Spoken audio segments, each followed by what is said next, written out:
en el infierno, se lo voy a decir así, porque eso es un infierno estar encerrado. Estar privado de algo tan sagrado que es la libertad. E incluso 3 días llegados al sector 5 de Mariona, pasó una desgracia.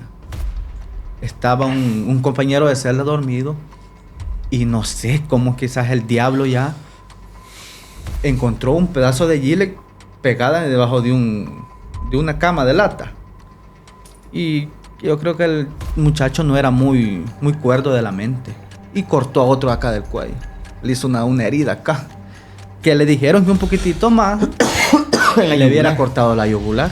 Nuevamente en un podcast más donde vamos a analizar y a ver aquello que quizás no podemos ver, aquello que quizás hemos escuchado, pero en este momento y en este podcast con nuestro invitado especial vamos a analizar a profundidad cómo se vive dentro de una prisión.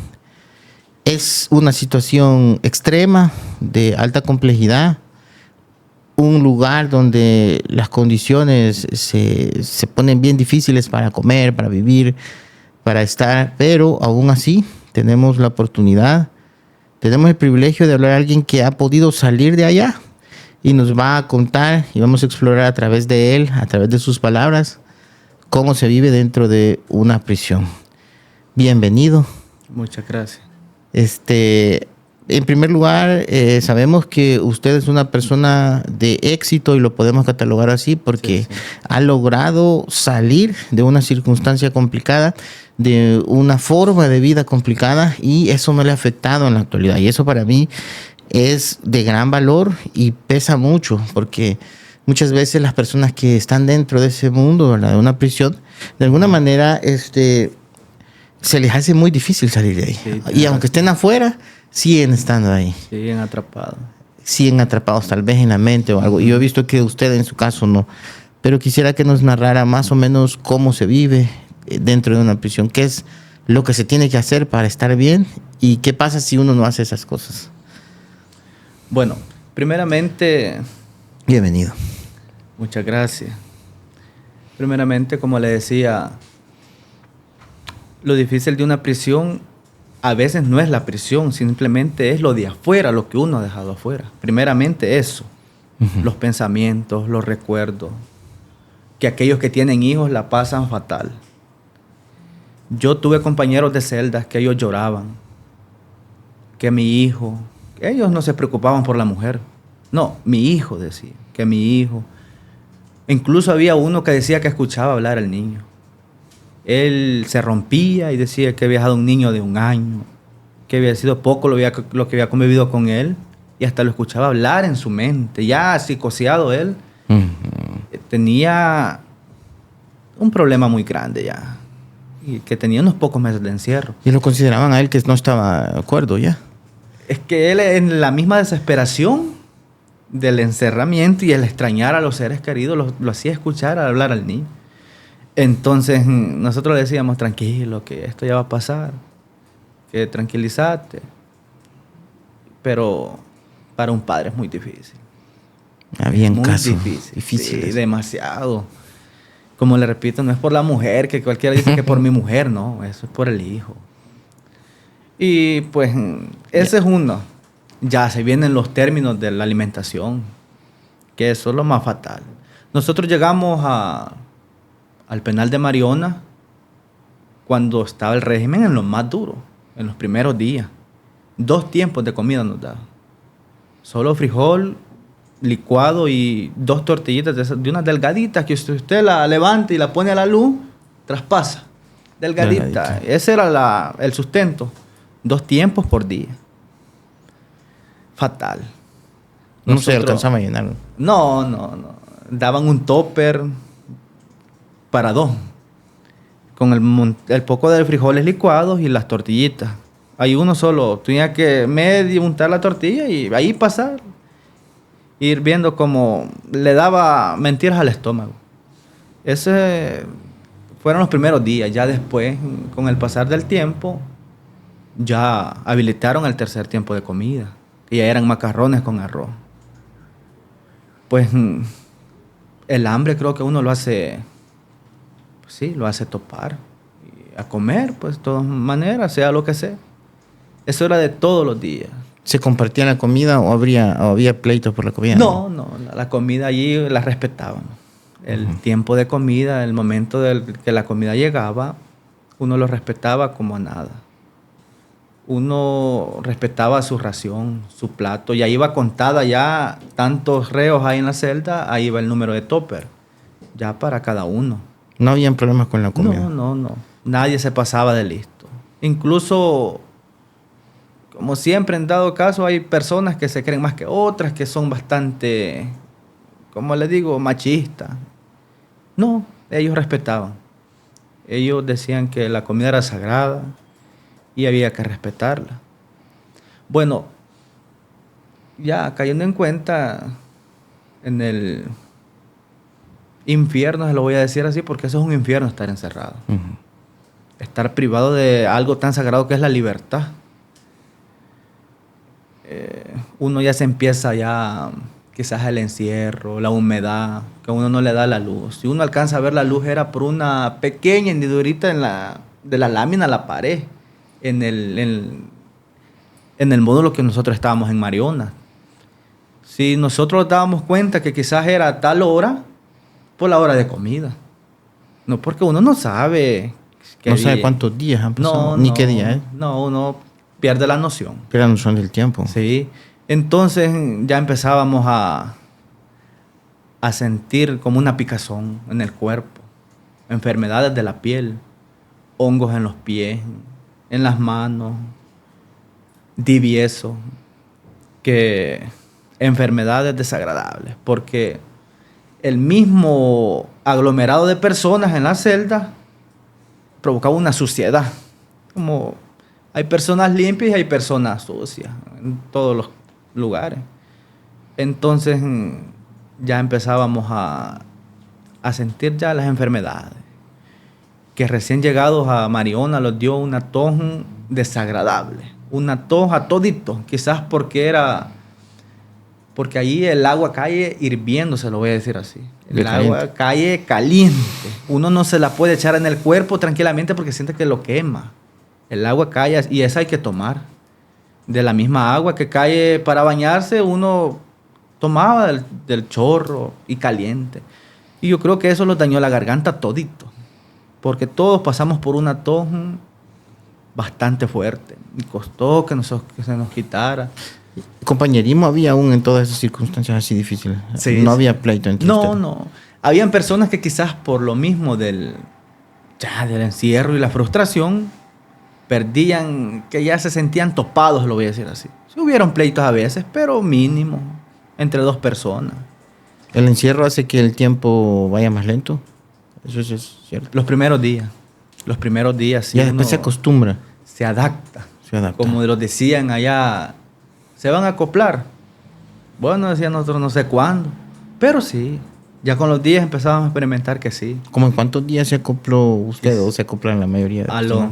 Se lo voy a decir quizás a los 3, 5 meses. ¿Ya no se siente lento el tiempo? Uno ya vive el momento, quizás, se lo voy a decir con estas palabras, quizás sin sentido. Ya uno solo se levantó porque Dios es grande. Ya uno no tiene ni un motivo por vivir. Uno vive ahí nomás por pasar el día. Ya uno ya no se enfoca a qué día es ahora, que voy a hacer esto, como afuera, ¿verdad? En la sociedad afuera. Entonces uno ahí ya, la rutina de siempre, me levanto, me baño a las 4 de la mañana, que llega conteo, que la comida del desayuno, ya uno ya queda ya a su plenitud. ¿No habían cosas que hacer ahí o como pasatiempos de nada? Nada, no sé, uno mandama o algo así. No se podía. En Mariona sí tuvieron un tiempo que nos sacaban, 1 hora de solo, decían. Nos sacaban un ratito.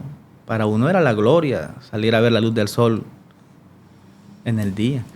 Pues, pero de ahí un entretenimiento no. Si uno pasaba acostado, que yo me levanto, que voy a platicar con aquel. Y así. Platicar es algo que ayuda. Ayuda bastante porque hay personas que son experimentadas en estar detenidas, que ya tuvieron un proceso antes. Y ellos de cierta manera le daban palabras de aliento a uno. Bueno, y también de desesperanza a veces también, ¿va? Sí, a veces sí, porque habían personas que solo por jugar con las personas que éramos nuevos en esos procesos, los decían que no, que de aquí ya no salimos, que esto. Y habían personas que por el mismo miedo, no sé, se frustraban, les había agarrado una cosa que decían que yo ya me voy, que yo ya mañana me voy. No, le decía el otro, te vas a acostumbrar nomás, porque de irte no te vas, le decía. Y lo rompían, perdían las esperanzas. Difícil, muy difícil esos momentos. Ya cuando llevaba un año usted ahí, ¿qué es lo que pensaba ya? O sea, sobre la vida de ahí adentro. Nosotros teníamos la dicha, no sé si se la voy a decir así, dicha. A veces convivíamos con los del programa, del Ser Ocio. Perdón. Entonces ellos los preguntaban, ¿y vos por qué andás? Por régimen. Por régimen nomás. Ah, no, hombre, los decían, vos ya te vas a ir. Mira, yo ando tantos años, pero vos el régimen ya te vas a ir. ¿Crees? Les decíamos nosotros. Sí, tenés fe que ya te vas a ir. Bye. Ya era un aliento para nosotros. Era algo como positivo, como un impulso a querer seguir. Porque hay momentos que uno, yo lo diría así, que si tuviera la persona la facilidad de quitarse la vida, se la quita. Pero ahí no hay.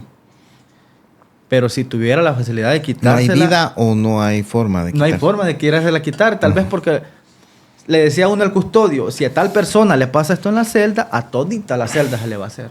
Entonces habían encargados que estaban pendientes, que personas no cometieran locura. E incluso 3 días llegados al sector 5 de Mariona, pasó una desgracia. Estaba un compañero de celda dormido y no sé cómo quizás el diablo ya encontró un pedazo de gile pegada debajo de una cama de lata. Y yo creo que el muchacho no era muy cuerdo de la mente. Y cortó a otro acá del cuello. Le hizo una herida acá. Que le dijeron que un poquitito más le hubiera cortado la yugular. Entonces nosotros preocupados. Que si esa persona se moría, toda la celda iba a pagar. Castigo. Sí, castigo a toda la celda. Entonces, pero sí, como vuelvo y le repito, si hubieran facilidades o modos de quitarse la vida en esos lugares, hay personas que no lo dudaran. Personas que ya se sienten topadas, ellos buscarían esa salida, arrebatarse la vida, sin pensar en sus seres queridos que están afuera. Ya personas que han perdido las esperanzas por ver que el tiempo pasa y pasa. Porque ahí un mes, uno lo siente demasiado largo. Uno lo siente que no pasa. Una vida completa. Una vida completa. ¿Y qué pasa, digamos, con la creencia en Dios, con el orar? ¿Eso se hace ahí? Se fortalece bastante. Porque hay personas que, si nunca conocieron a Dios afuera, allí se creen, se convierten. Como ahí hay grupitos, que hermanos católicos, que hermanos de otras religiones. Ahí habían momentos que prestaban Biblia. Y ya uno ya así se congregaba, hacían cultos. ¿Llegaban a predicar de afuera también? Cantaban, sí, llegaban de afuera. Predicaban. Uno se encomendaba a Dios y se arrimaba a Él, pues. Como le digo, hay personas que afuera tal vez les daba lo mismo el camino de Dios. Pero ya sintiéndose abatidos, tenían que llegar. Tenían que arrimarse a Él y buscar la salida en Él, porque solo Él es la salida. Confortaba más estar incluso ahí. Personas que ya, se lo voy a decir así, personas de la calle que directamente se les nota y que hasta andan sus tatuajes, llegaban, se quebrantaban y llegaban a Dios. Personas que uno piensa, ¿cómo? Son personas que no tienen alma, son bastante despiadados, pero llegan a Dios. Dios los hace llegar. Cuando ya el ser humano toca fondo, ahí busca de Dios. Sí, hay que buscar a Dios porque es el único camino. Sí. Es el único camino. Eso es importante, ¿verdad? Algunos de los consejos quizás que le pudieses dar a algunas personas de las que quizás están pasando por esa situación ahí, que quizás los familiares, ¿verdad?, pudiesen entender cómo funciona, ¿verdad? ¿Qué es lo que necesitan las personas que están ahí adentro de los familiares? Porque entiendo que muchas veces el hecho de que les enviaran las ayudas, ya sea de paquete o de dinero, ¿verdad? Ujú. De alguna manera es un motivador de que la familia no los ha abandonado. ¿Qué pasa con aquellos a los cuales no les llega nada? Esas personas ya es como un ladrillo más encima de ellos. Porque como usted dice, cuando uno le llegaba paquete, que fulano de tal, te llegó paquete, ya uno dice mi familia no se ha olvidado de mí. Ya uno se siente alegre, que mi familia está conmigo en esto. Y pues como, no sé si será consejo que yo les voy a decir, pero que no abandonen al ser querido que está dentro. Que no lo dejen, porque si hay algo que uno lo fortalece después de Dios, es sentirse apoyado por la familia. Es sentir que la familia en las buenas y mucho más en las malas están con nosotros. Porque hay personas ahí que no conocen a nadie más que un amigo de celda. Porque habían casos que habían hasta familiares juntos, presos. Ya tenían un poquitito más de apoyo. Pero sí, es bastante fundamental y juega un gran papel el apoyo familiar. Tanto como un paquete, como un depósito de dinero. Ya uno tiene ya una fuente de aliento para continuar y tener la esperanza de salir, de luchar, de estar ahí en pie y no de caer. ¿Sentías las oraciones de tus familiares? Sí, Ah, que sí. sí, demasiado. Es importante. Es importante que oren por aquel preso. Exacto. Porque la oración tiene poder. La oración quebranta todo. Dios nos escucha más por aquel cautivo. Que está inocentemente. Sí, ese es el que más duele, el que está pagando algo que no. El que se está pudriendo adentro por cosas que no ha hecho. Ese es el que más duele. Saber que uno está ahí y que no ha hecho nada. Eso es lo más difícil que puede haber, lo que uno más lo rompe. Sentirse que como nada, sin uno haber hecho nada, pues, sin deber las cosas. Eso es horrible. Pero sí, volviendo al tema familiar, que no decaigan, que no dejen a su familiar solo porque ya pasaron, ¿qué? 3 años de lo que vamos de proceso de régimen. Solo porque ya pasó ese tiempo, no quiere decir que todo está perdido. Hay que tener fe, orarle a Dios y seguir apoyando al ser querido. Seguirle depositando, poniéndole aquel paquete mensual, o hay personas que a los 2 meses. Pero hay que estar ahí con esa fuente de ayuda, con ese apoyo que el familiar lo siente demasiado y lo aprecia uno adentro. Excelente. Son consejos que debemos de tomar, ¿verdad? Y sí, creo que vienen de la práctica, de la experiencia, y esto nos deja a nosotros pues también estas enseñanzas, ¿verdad? De que no hay que abandonar a las personas que están en la cárcel. Por el hecho de que estén en la cárcel no significa que no puedan salir. En algún momento van a salir y todo eso que han sufrido tiene una enseñanza para ellos, pero también para los que están afuera. El mensaje es que no los abandonen, porque ya estando ahí es tan difícil, y si se les da ese golpe de que puedan ser abandonados también por las personas que están afuera, es peor, ¿verdad? Y eso ya es básicamente un martirio, como le dice, ¿verdad? Un infierno. Este ha sido entonces el podcast. Muchas gracias por compartir esos momentos dolorosos y por esa fineza, ¿verdad? De poder compartirlos también con los demás. Muy amable y muchas gracias. Es un placer. Llegamos al final de este episodio de Cultura Legal. Gracias por acompañarnos una vez más. Recuerda que el derecho está más cerca de lo que piensas y estamos aquí para ayudarte a entenderlo mejor. No olvides suscribirte, compartir este podcast y seguirnos en nuestras redes sociales para más contenido. Hasta la próxima en Cultura Legal.